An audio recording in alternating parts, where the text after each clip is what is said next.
The night was quiet except for the sound of rain clouds gathering far away. In a tiny, dry village in northern Malawi, a young woman named Nia Chirwa cried out in pain as she gave birth inside her small mud hut. There was no doctor, no husband to hold her hand, only the flicker of a lantern and the whispers of the old midwives. Her husband, Tambo, had left months ago to find work in the city. No letters, no word, just silence. When the baby finally came, she was small, pale, and barely breathing. Nia held her close, whispering, "My little one, please stay with me." But instead of helping, the midwives stepped back, their faces filled with fear. One of them murmured, "She's cursed, the ancestors are angry." Before Nia could speak, Mama Zuberi, the oldest woman in the village, entered with her wooden staff. Her voice was firm and cold. "This child must be returned to the soil before she brings misfortune upon us all." Nia's heart pounded. "No, she's just a baby. She's mine," she screamed, clutching her newborn. But no one listened. The other women pulled the baby from her arms as she begged, cried, and fought. The sound of her screams carried through the night as thunder rolled across the dark sky. They buried the baby in a shallow grave beneath the old baobab tree, the tree of ancestors. As the first drops of rain began to fall, Nia fell to her knees, clawing at the dirt, whispering her baby's name over and over until her voice broke into silence. Days turned into weeks, but for Nia Chirwa, time had stopped the moment they took her baby away. The village went back to its daily routines, fetching water, tending to goats, gossiping by the well, but Nia was no longer part of it. She barely ate, barely spoke. Every morning before the sun rose, she walked to the old baobab tree where her baby was buried. She would kneel there for hours, humming soft lullabies to the soil, as if the ground itself could hear her heart breaking. "Look, there goes the mad woman of Mbale," the children would whisper, throwing pebbles near her feet before running away. The women crossed to the other side of the path when they saw her coming. The men only shook their heads and said quietly, "Poor thing, grief took her mind." But Nia didn't care what they said. The world around her was nothing but a blur of sound and dust. Her only peace was sitting by that tree, tracing tiny circles in the dirt, whispering, "Mama's here, my baby. Mama's here." At night she couldn't sleep. Every time she closed her eyes, she heard it, faint, muffled crying, like a baby's voice calling her name from beneath the ground. The sound haunted her, growing louder each night until she'd wake up drenched in sweat, clutching her chest. One night, as a storm gathered over the village, thunder cracked across the sky, shaking her small hut. The wind howled through the cracks in the walls, making her small fire flicker wildly. Suddenly, the ashes in her fire pit rose into the air, swirling in a strange circle. Nia stared, frozen. The ashes began to settle again, this time forming the faint outline of a small handprint on the floor. Her breath caught. She fell to her knees, touching it gently with trembling fingers. "My baby," she whispered. The wind answered with a soft wail that sounded almost human. Nia stood up suddenly, her eyes wide and wet. Without thinking, she pushed open the door and ran into the storm. The rain poured down in heavy sheets, soaking her dress, but she didn't care. She ran barefoot through the mud, lightning flashing across the sky, her heart beating like a drum. When she reached the baobab tree, she dropped to her knees, crying and pressing her hands to the wet ground. "I'm here. Mama's here," she screamed into the wind. The thunder roared in reply, and the rain washed over her face like tears from the heavens. That night, the people of Mbale said they saw something strange, a light glowing faintly beneath the baobab tree, pulsing like a heartbeat. But when they came closer, the light vanished, and all they found was Nia, soaked and shivering, whispering to the earth with a soft, broken smile. "She heard me." The morning came with a strange sound, not of sorrow but of wonder. Nia's scream echoed through the quiet village of Mbale, waking everyone. But this time, it wasn't the sound of grief. It was something else, something alive. People ran toward the baobab tree, expecting to find Nia in another fit of madness. But when they reached her, they stopped, speechless. She was kneeling beside the grave, her hands pressed to the ground, laughing and crying at the same time. "Look," she shouted. "Look what's growing from her grave." Out of the soil where the baby had been buried, something was sprouting, a tiny green shoot, glowing faintly even under the soft light of dawn. As they watched, the sprout began to grow before their eyes, curling upward like it was reaching for the sky. Its petals unfolded, shimmering gold as if touched by sunlight from another world. A sweet, soft scent filled the air, like milk and rain and something holy. The villagers gathered in silence. Some covered their mouths, others fell to their knees. The elder, Mama Zuberi, stared with wide eyes and whispered, "No seed was planted." Another villager murmured, "Could this be her child's spirit?" Nia touched the petals gently, tears falling down her cheeks. "My baby," she whispered, "you came back to me." As the hours passed, the flower kept growing, faster than anything anyone had ever seen. By midday, it was taller than a child, glowing even brighter. Its golden petals seemed to breathe, opening and closing with the rhythm of the wind. Children who had once mocked Nia now hid behind their mothers, too afraid to come close but too curious to look away. The scent spread through the whole village. The goats stopped bleating, the birds grew quiet, and even the air felt softer, cleaner. Nia sat by the flower, rocking slowly, singing her old lullaby again.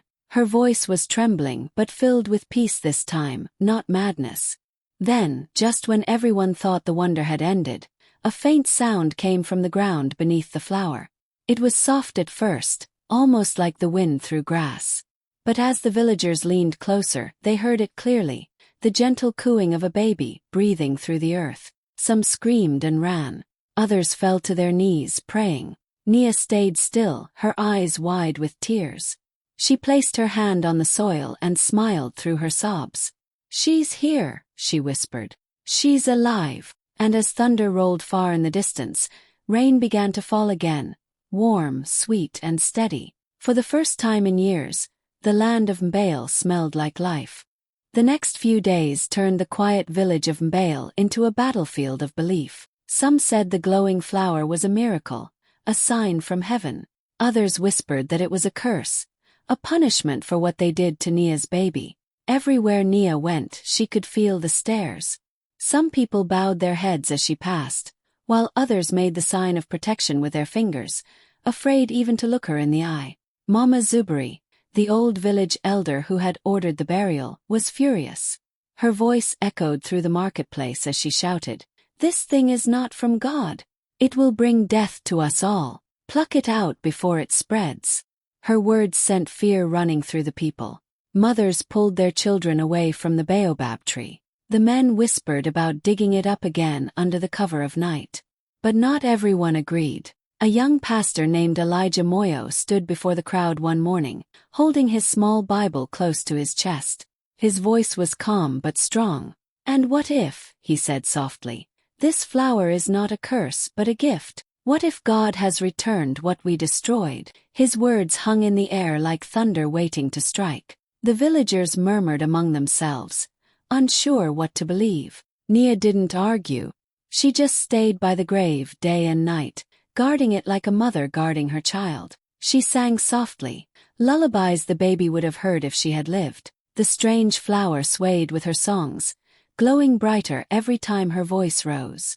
Every evening, clouds gathered and gentle rain began to fall, not the harsh storms that once flooded the land, but soft, sweet rain that smelled like new beginnings. It hadn't rained this much in years. The cracked earth around the baobab started to heal.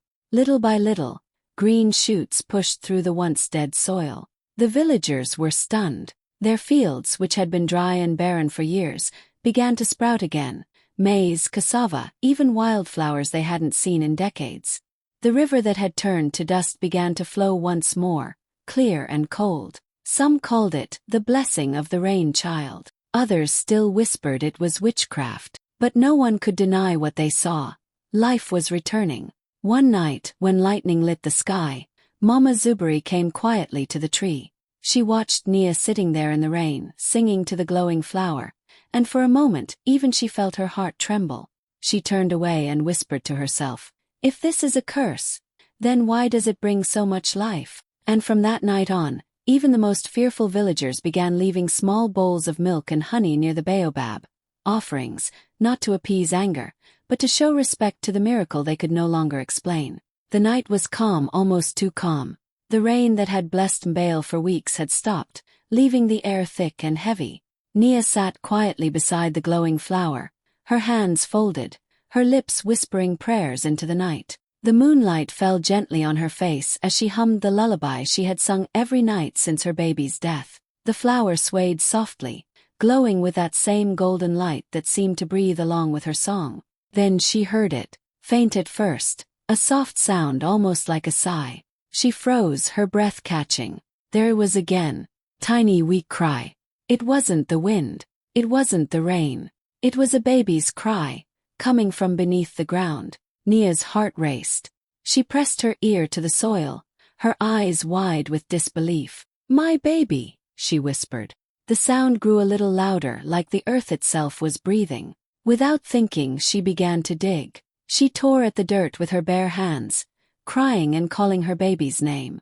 The soil was wet and heavy, but she didn't stop. Her nails cracked, her fingers bled, but she kept digging, desperate to reach the sound. The glowing flower shook above her, its petals trembling like it could feel her pain. Villagers nearby heard her screams and came running. When they saw her, they gasped. "Nia, stop," one shouted. "You'll bring a curse upon us," another cried. But Nia didn't hear them. "She's calling me," she sobbed, clawing deeper into the mud. The crowd circled around her, some holding torches, others weeping or praying. The sky darkened again, thunder rolling across the horizon. Suddenly lightning flashed, so bright that everyone shielded their eyes. It struck the baobab tree with a crack that shook the ground. The villagers screamed and fell back as light spread from the tree's roots, glowing through the soil like fire beneath glass. In that flash, Nia saw something, a small bundle wrapped in faded cloth, half buried among the roots. It shimmered faintly, like moonlight caught in water. Trembling, she reached for it. Her fingers brushed the fabric, and warmth spread through her hands. Soft, alive, impossible. She pulled the bundle free, holding it close to her chest. The crowd watched in stunned silence. Nia slowly unwrapped the cloth, her tears falling onto the glowing bundle. Inside there was no tiny body, only a single seed. It was smooth, perfect, and shaped like a small child's heart, glowing softly with golden light. Nia stared, breathless. "She's not gone," she whispered, clutching it to her chest. "She's become something else." The villagers knelt, unable to look away. The air filled with the scent of milk and rain again, and thunder rolled like a heartbeat across the sky. And in that moment, every soul in Bale felt it. The earth beneath them was alive, listening, and something sacred had just awakened. The storm finally calmed by morning, leaving the village soaked and silent. Nia sat trembling under the baobab tree, holding the glowing seed close to her heart. The villagers stood around her in awe, whispering prayers and crossing themselves. No one dared to touch the seed except one man, Pastor Elijah Moyo. He stepped forward quietly, his face full of both fear and faith. "This belongs in the house of God," he said softly. Nia looked at him, tears shining in her eyes, and nodded. With careful hands, Elijah took the glowing seed and carried it to the small clay church at the edge of the village. The crowd followed in silence, their wet footsteps sinking into the muddy ground. Inside the church, Elijah placed the seed in a clear bowl of pure water taken from the first rain. The room was still, only the sound of dripping water breaking the silence. Everyone watched as he knelt and began to pray. Minutes passed. Nothing happened. Then, slowly, the water began to shimmer with light. Gasps filled the church as the seed started to move. It cracked open gently, releasing a soft golden glow. From inside, a tiny green sprout pushed its way up, delicate, almost transparent. As it grew, the shape of a baby's face began to appear within the leaves, peaceful and breathing softly as if asleep. The villagers fell to their knees. Nia cried out and collapsed, her hands over her heart. "She's back," she whispered, shaking with emotion. "My baby has come back." By evening, word had spread beyond Mbale. People from nearby villages began walking miles just to see what they called the rain child. Some brought gifts, baskets of fruit, milk, flowers, while others came simply to kneel and weep. The story traveled fast. Journalists came with cameras, doctors with stethoscopes, and ministers with holy books. But none of them could explain it. The seed in the water kept growing, pulsing with life, and every few moments a soft sound, like a baby's sigh, could be heard echoing through the church walls. Then came the rain. Not a storm, not destruction, just a steady, gentle downpour that lasted for days.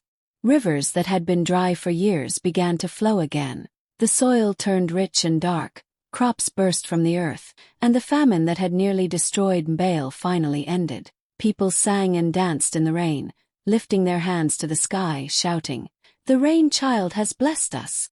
Outside the church, under the old baobab tree, the golden flower continued to grow beside the spot where the baby had once been buried. Every night, it glowed brighter, lighting up the village like a lantern of hope. And when the wind blew through the petals, it carried the faint sound of a child's laughter, soft, sweet, and full of life. The miracle of the rain child had brought joy and life back to Mbale. The rivers flowed again, crops thrived, and the people sang songs of thanksgiving. But not everyone celebrated from the heart. In a nearby village lived a wealthy landowner named Cato Mwale, a man known for his greed and pride. When he heard about the glowing flower and the fertile soil around the baobab tree, he didn't see a miracle. He saw money. One hot afternoon, Cato rode into Mbale on his motorcycle, his gold watch flashing in the sun. The villagers paused their work to stare as he stepped off, wearing shiny boots and a smug smile. "Who owns that land?" he asked. "The one with the glowing flower." Pastor Elijah stepped forward cautiously. "That land belongs to God," he said. "It's where the miracle began." Cato laughed. "Nonsense. I bought every acre from here to the river years ago. That tree stands on my property." He looked at Nia, who was sitting quietly under the baobab, humming to the flower. "Remove that thing. It's in my way. I plan to expand my farm." The villagers protested, but Cato waved his hand. "I'm giving you until tonight. If you don't move it, I'll do it myself." With that, he turned and left, the sound of his motorcycle fading into the distance. That night, when the moon was high, Cato returned with 5 of his men, carrying shovels and torches. They laughed and joked as they approached the glowing flower. "A plant can't curse us," one of them said. "We'll dig it up and be done with it." But the moment their shovels hit the soil, the earth trembled beneath their feet. The glowing flower flared brighter, and the baobab tree groaned like it was alive. "Boss, something's wrong," one man shouted. Before Cato could reply, the ground split open with a deafening crack. Their tools fell in first, then the men stumbled back as water began to burst from the cracks, cold, rushing water that turned the field into a flood within seconds. They dropped their shovels and ran for their lives. Cato tried to reach his motorcycle, but the earth swallowed it whole. The villagers, awakened by the thunderous noise, ran out of their huts and watched in horror as Cato's large farmhouse in the distance began to sink, its roof disappearing into the wet, shaking ground. By morning the flood had stopped. The land was quiet again. The golden flower stood untouched, glowing even brighter than before. Where Cato's house once stood, there was now only a deep pool of clear water reflecting the sky. The villagers fell to their knees, trembling and crying. "Forgive us, rain child," they shouted. "Forgive our doubt." Nia stood under the baobab tree, tears streaming down her face, and whispered into the wind, "You protect yourself now, my child. The earth knows who you are." And from somewhere deep beneath the ground, a soft sound echoed through the valley, the gentle cooing of a baby, calm and alive. The years that followed changed everything for Nia Chirwa. The woman who was once called the Mad Woman of Mbale became known across the land as the Mother of the Miracle. The glowing flower beside the baobab tree never faded, it only grew brighter with time. Its light was warm and soft, shining even on nights when the moon hid behind clouds. People said the flower breathed, just like a child sleeping peacefully. Soon people began to notice something even stranger. The soil near the baobab seemed to have power. When a farmer's crops began to die, he sprinkled a handful of that soil on them, and within days the plant stood tall again, greener than before. When a child fell and scraped her knee near the tree, her wound closed by morning without a scar. Word spread faster than the rain that once saved Mbale. By the next season, people from faraway villages, even from the cities, came to see the miracle with their own eyes. They brought gifts, baskets of maize, jars of honey, handmade clothes, and newborn animals. Some came walking barefoot for miles, carrying sick children in their arms. Others came with heavy hearts, begging for forgiveness or healing. And every single one of them wanted to see Nia. When they reached her, she never acted like someone important. She still wore her simple dress, her hair wrapped in a cloth, her feet bare. She greeted everyone with a soft smile and open hands. People would kneel before her, trying to press money or jewelry into her palms, but she always shook her head gently and said the same words. "Protect the land, protect the children. That's all I ask." The scientists came next, men and women in white coats, carrying strange machines and notebooks. They tested the soil, the flower, the water. They left confused, unable to explain how a single patch of earth could heal wounds, grow food, and glow with light. Some said it was science, others whispered it was divine. But Nia just smiled and said quietly, "It's love. The land remembers love." The same villagers who had once mocked her madness now adored her. They built a small shrine under the baobab tree, not grand or fancy, but made from stone and clay, decorated with colorful beads and carvings of flowers. Every morning they left offerings of milk, rainwater, and flowers at the base of the shrine. Children played around it, their laughter echoing through the valley that had once been dry and lifeless. And when the wind blew softly through the leaves, it carried Nia's voice, calm, loving, and full of peace, whispering her promise again and again. Protect the land, protect the children. Many years passed, and Nia Chirwa grew old. Her hair turned white like the clouds that once brought rain to her village, and her hands became thin and soft like the petals of the flower that had changed everything. Yet her smile never faded. Every morning, she still walked slowly to the baobab tree, the same place where her child rested, where the miracle began. The villagers always greeted her with love and respect. Children ran to hug her legs, calling her Mama Nia. Women brought her food and blankets. Even travelers from faraway lands came just to sit near her and listen to her stories about love, loss, and faith. Nia no longer worked in the fields or healed the sick. Her strength had grown weak, but her presence alone gave peace to everyone who met her. Sometimes she would sit beneath the glowing flower for hours, her eyes closed, her lips moving in silent prayer. The villagers often saw her whispering as if she was talking to someone unseen. When asked what she said, she would only smile and answer softly, "I'm talking to my baby." One quiet night, as the moon shone over Mbale, Nia lay down beneath the baobab tree. The village was silent except for the gentle hum of crickets and the soft rustle of leaves. That night she dreamed again, but this dream felt different. In it, she saw her baby, no longer the tiny body she once held in her arms, but a young girl, bright-eyed, dressed in white, standing beneath the glowing flower. The light surrounded her like a halo. The child smiled at Nia and said in a soft, loving voice, "Mama, it's time." Nia reached out to touch her daughter's face, tears glistening in her eyes. "I've missed you, my child," she whispered. The girl nodded, her hand warm and gentle as she said, "You never lost me, Mama. I was always here, in the rain, in the flower, in the land." When morning came, the villagers found Nia resting peacefully under the baobab tree, her face calm and glowing with a faint smile. It looked as if she had simply fallen asleep and drifted into a beautiful dream. The glowing flower beside her shone brighter than ever before, its light reaching the far corners of the village. The people wept as they buried her beside her child's grave, wrapping her in white cloth and surrounding her with flowers. The moment the last handful of soil touched her resting place, the sky darkened. A soft rumble echoed in the distance.